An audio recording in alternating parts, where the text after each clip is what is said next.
Bonjour, je vous parle de la communication et de la sagesse aujourd'hui, parce que moi je suis quelqu'un de très très sage et puis je communique pas du tout. Ou je communique beaucoup et je suis pas toujours très sage.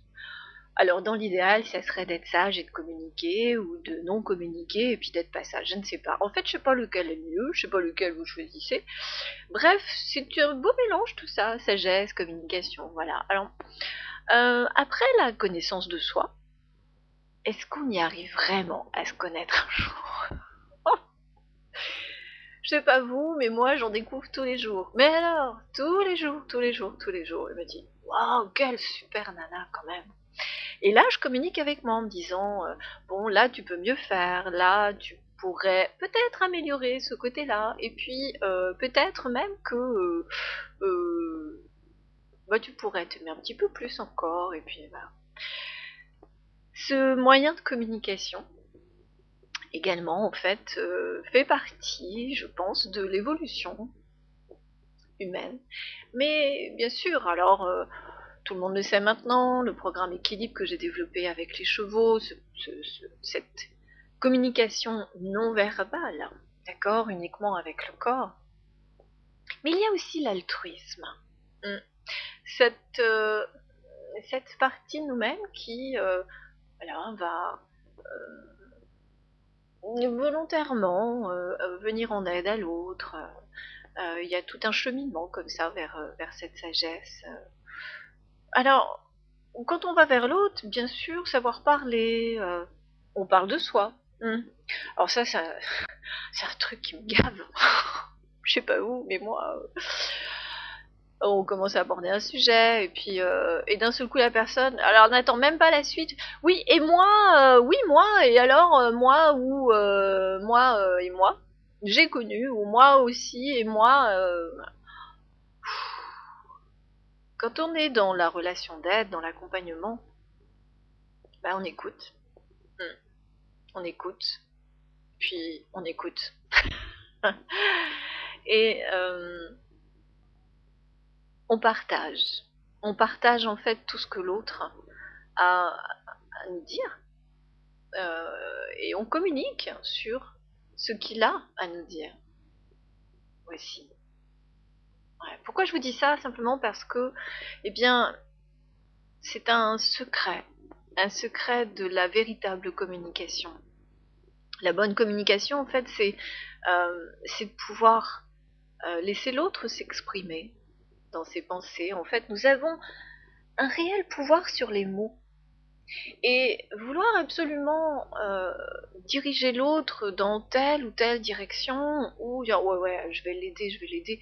Moi j'ai été comme ça aussi à un moment donné de ma vie, je voulais sauver le monde. Le nombre de gens qu'il y avait à la maison l'après-midi, je faisais ça bénévolement, hein, il y avait une queue leu pas possible, parce que oui, j'avais une telle énergie de venir en aide, une telle volonté de pouvoir faire bouger les choses, mais quelque part, petite confidence, c'était aussi parce que j'avais envie de faire bouger des choses en moi. Gros secret ça, hein.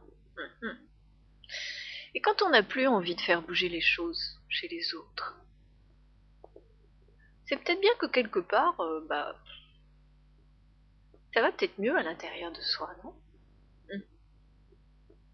Ouais, peut-être bien, peut-être bien. Bref, tout ça pour vous dire que j'ai un super pouvoir. Super pouvoir parce que tous les jours, enfin presque tous les jours, je vous parle, je vous cause.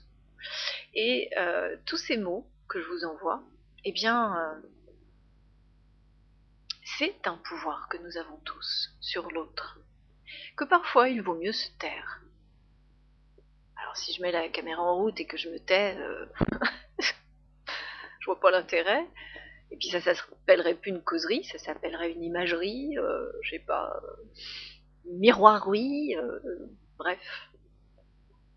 Pour avancer sur ce chemin du pouvoir des mots, c'est vrai qu'il faut véritablement faire attention à tout ce que l'on peut dire. Parfois, il vaut mieux ne rien dire que dire des choses qui peuvent laisser beaucoup de traces chez l'autre. qui peuvent lui faire supposer des choses, qui peuvent, oui, lui apporter des joies, certes, mais mal dosées, peuvent aussi l'entraîner sur une pente douce dans le sens inverse. Et il y a beaucoup de personnes qui se laissent entraîner dans leur rôle de victime, beaucoup chez les femmes, dont je fais partie. Moi j'ai été victime aussi, hein. Je l'ai joué le rôle de la victime, hein. Bah tiens, moi je sais faire ça par cœur. Allez, je l'admets, je l'avoue. Moi de toute façon je n'ai aucune honte, aucune. Tiens, la preuve, je vais vous dévoiler ma véritable nature. Regardez ça. Voilà. Je suis magicienne des mots, magicienne de mes mots, M-O-T-S, et aussi magicienne de mes mots, M-A-E-X. Eh ben oui, parce que tout ce que je peux dire, tout ce que j'ai envie de dire, tout ce que je ne dis pas non plus, tout ce que les autres peuvent dire, tout ce que j'ai envie d'entendre. Voilà, je suis ma propre magicienne dans ma vie. Et nous sommes tous ainsi. Nous avons tous ce pouvoir. Sur les autres, mais sur nous-mêmes. Alors, commençons par nous honorer nous-mêmes. Commençons par faire attention aux mots que l'on utilise. Par exemple, aujourd'hui, il pleut. Alors, je ne vais pas vous dire qu'il fait moche, parce que là, le ciel est fermé pour la journée. Moi aussi, ok. Je vais simplement vous dire qu'il ne fait pas beau.